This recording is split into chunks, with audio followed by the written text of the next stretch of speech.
Fala rapaziada, beleza? Sejam bem-vindos ao canal e a mais um vídeo. E hoje a gente vai falar aqui sobre esse teclado, que é o Aco 5075 Plus, né, o modelo V2. E bom, é um teclado que vocês vão encontrar no AliExpress, o link vai estar aí na descrição. E no decorrer do vídeo eu falo aí como foi minha compra, se eu fui taxado, quanto tempo levou e tudo mais. E antes, né, peço aquela força, aquela ajuda monstra que vocês vêm dando aí, deixando o like no vídeo, se inscrevendo se você ainda não for inscrito. E agora sim, vamos fazer um unboxing para ver tudo que vem junto e depois a gente volta para falar do teclado.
Bom pessoal, vocês viram aí todos os detalhes do teclado, tudo que acompanha junto, e o teclado está aqui na mesa, ligado. Eu vou falar aqui um pouquinho de alguns pontos técnicos dele e depois parto para o review, né, falando os positivos e os negativos de todos os detalhes. Então ele é um teclado 75%, né, com a linha F aqui em cima, vai ter o Delete, Home, Page Up, Page Down, End e as setinhas. Detalhe que essas teclas aqui elas podem ser remapeadas, tem o Knob aqui também, que a gente pode aumentar e diminuir o volume, e também dá para alterar algumas funções dele. E ele também vai funcionar em 3 modos, né? Funciona com cabo, funciona no Bluetooth e funciona no 2.4 com receptor sem fio. Ou seja, é um tecladinho bem completo e bem bacaninha também, além de muito bonito como vocês estão vendo. Bom, falando aqui na qualidade de construção do 5075B, é o seguinte, ele tem uma case toda de plástico, só que é um plástico bem agradável ao toque, tá? Não chega a ser aquele plástico totalmente soft touch, mas é bem melhor que outros teclados da China, por exemplo, que vem com aquele plástico bem simplesão, mais áspero e sem pouco refinamento. Então é um plástico de uma qualidade bem bacana.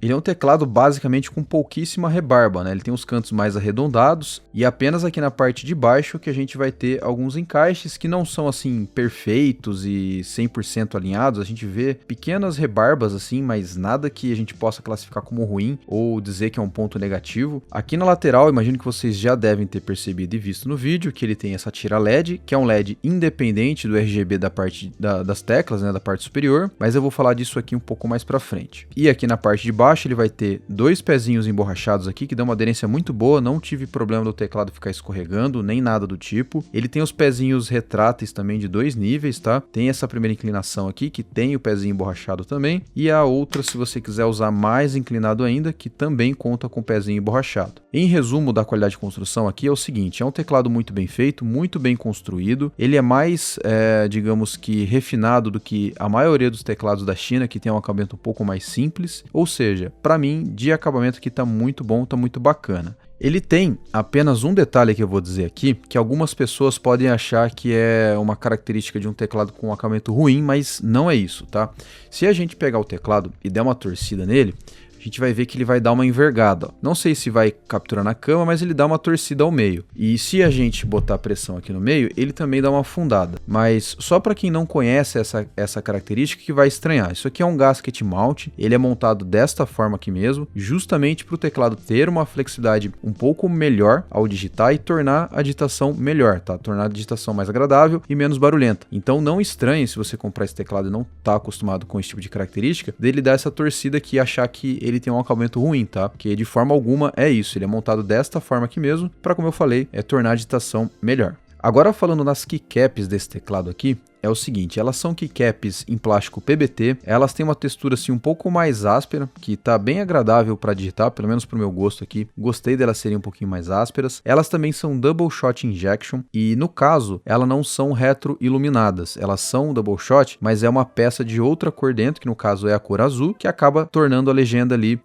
fixa, né, ela não vai ter um brilho através dela, e além disso, né, vem outras keycaps, ele vem bastante keycaps para você personalizar o teclado, como por exemplo, colocar um ESC diferente, colocar um Enter diferente, um Backspace, então ele vem aquele conjunto a mais ali, que inclusive vem bastante keycaps para você dar uma mudada aqui no aspecto desse teclado. E o ponto que mais marca nessas teclas é o profile dela, ou seja, o formato que ela tem, que é um formato chamado de ASA, que vai ser aí um formato bem diferente de umas keycaps tradicionais ou das keycaps Cherry Profile. Para o meu uso, tá, eu vou ser bem sincero que eu estranho bastante no primeiro momento. Quando eu estou usando esse teclado, sei lá, por 1 ou 2, 3 dias, eu acabo me acostumando, mas saindo de um teclado com keycaps mais tradicionais ou as keycaps Cherry, eu acabo estranhando bastante, mas não é nada que você não vá se acostumar conforme você for usando. Bom, agora de switches, esse teclado aqui tem algumas opções à venda, tá? Eu particularmente optei pelo Yellow Cream V3, que é basicamente um switch linear. Ele tem um aspecto bem agradável, é um switch realmente bom, tá? Eu acho que tem uma ótima relação de custo-benefício, mas também não é um switch assim nada espetacular, para quem já testou algum switch bem top, por exemplo. Mas para quem é acostumado com switches mais de entrada, com switches mais simples, que não são lubrificados nem nada do tipo, vai gostar bastante desses daqui, tá? São bem agradáveis, são muito bons de digitar. Eles não têm aquela sensação de estar arranhando de switch que não está lubrificado de fábrica, então é bem bacana. E dos estabilizadores é o seguinte, eles são muito pouco lubrificados, tá? Mas mesmo assim são bons estabilizadores, não tem nada espetacular neles, mas vai ser melhor que muitos outros teclados na faixa de preço ou teclados mais baratos, então eu achei que tá legal. Tem essa margem para melhora, se você for um cara um pouco mais exigente, né? Você pode lubrificar eles com outro tipo de lube. E para um público gamer pouco entusiasta, eu acho que se você pegar esse teclado e começar a usar, vai te agradar muito. Agora, se você é um cara um pouco mais entusiasta em teclados, eu acho que dar uma lubrificada nesses tabs aqui vai deixar melhor, como eu falei, e eu acredito que se você está acostumado a fazer esse tipo de coisa, você vai acabar fazendo. E quanto à bateria aqui do Wacom 5075 é o seguinte, ela tem 2.500 mAh, que garantiu aí mais ou menos uns 2 dias de uso com o RGB ligado, que é bem pouco, né, comparado com outros teclados, então em quesito de bateria, ele de fato fica devendo. Agora, da conectividade sem fio dele, usei no Bluetooth, não tive nenhum problema, pareia rapidamente, a bateria acaba durando um pouquinho mais no modo Bluetooth, tá? E no 2.4, né, usando o receptor sem fio, também funcionou sem problemas, não tive interferência, problema de lag, delay, nem nada. Joguei competitivamente com ele também, joguei Valorant, não notei que estava tendo input lag, nem nada do tipo, então atende aqui perfeitamente para jogar competitivamente. E falando agora do software do 5075B, na tela principal aqui é onde a gente faz o remap das teclas, né, que no caso eu coloco aqui o print screen.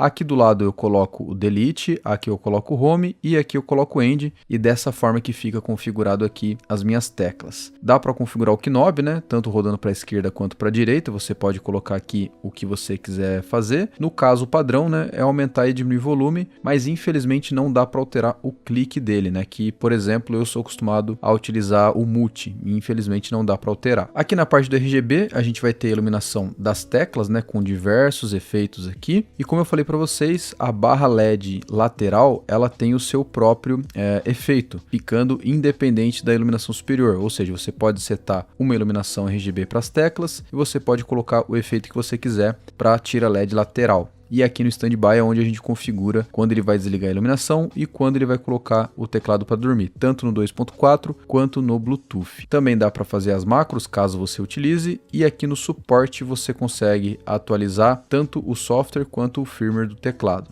Agora, quanto à minha compra, eu comprei esse teclado no dia 9/1 e chegou dia 19/1, ou seja, 10 dias, chegou extremamente rápido. Eu também não fui taxado, o vendedor declarou algo em torno de $30 e chegou extremamente bem embalado, com plástico bolha, papel pardo e tudo mais, e não danificou nem mesmo a caixa ali durante o transporte. Bom, vamos partir para a conclusão aqui, falar o que ele tem de bom e o que ele tem de ruim e se vale a pena comprar esse teclado aqui. Hoje ele está sendo vendido a partir de 650, o que na minha opinião está um pouco caro. Ele acaba fugindo aí um pouco de tudo que ele entrega, tá? Ele é muito parecido com o TH80 da Apple Maker, por exemplo, que custa na faixa de 500 a 550, e 650 fica perto do Sidu V65, que é praticamente um teclado impecável, né? E assim, apesar dele ter uma variedade boa de keycaps ali que acompanha junto, elas são mais no estilo fofinho, que não vai acabar agradando todo mundo, né? Um gatinho, cachorrinho, tem uma vaquinha, um boizinho, enfim, um passarinho. Isso não vai acabar agradando todo mundo. Eu acho que poderia ter ali uma keycap azul, por exemplo, como essas daqui, só que com simplesmente a legenda ali, Enter, ESC, enfim, sem esses desenhinhos que são mais fofinhos, né? Pra acabar agradando todo mundo, né? A bateria dura bem pouco, como eu falei pra vocês. O profile ASA dessas keycaps não vai agradar todo mundo também. Os switches não são lubrificados de fábrica, apesar de serem bons switches. O TH80, por exemplo, já vem com switch lubrificado de fábrica. Os stabs são bons, mas tem pouco lube neles. Ou seja, por 650 acaba tendo aí bastante pontos que acaba desagradando. Mas de fato, é um teclado bem feito, ele é muito bonito. Essas duas tiras LEDs aqui do lado dá um charme bem bacana, que lembra ali o GMMK Pro, por exemplo. Ele tem um bom aspecto de digitação, mas por 650 deveria ser melhor na minha opinião, tá? Internamente ele é muito bem feito, com todas as camadas ali para tornar a digitação boa, só que eu paguei nele R$500, foi 507,08 centavos, e eu acho que nesse preço vale a pena. Agora, por 650, eu acho que acaba fugindo, né? O TH80 SE tá na faixa de 500 a 550 e R$700 você pega um Sidu V65, então só se você achar muito bacana, se você gostou desse teclado. Agora, por 650, eu sinceramente acho que não vale tanto a pena assim. Eu aconselho você a esperar uma promoção, pegar um cupom de desconto, conseguir ali no máximo por uns 550, que eu acho que tá bem pago nesse teclado, por tudo que ele entrega. Claro, né? É apenas a minha opinião. Eu acho que cada um vai saber ponderar aí o que você procura, aquilo que você gosta mais num teclado ou gosta de menos. Então, minha indicação, além de considerar o preço, é você analisar aí cada detalhe que ele tem e ver se vale ou não a pena aí você comprar. E do mais, pessoal, é isso. Agradeço muito você que assistiu até o final. Deixa o like para dar aquela força, isso está ajudando bastante aqui o canal. Se inscreva para ver mais vídeos como esse e até o próximo vídeo.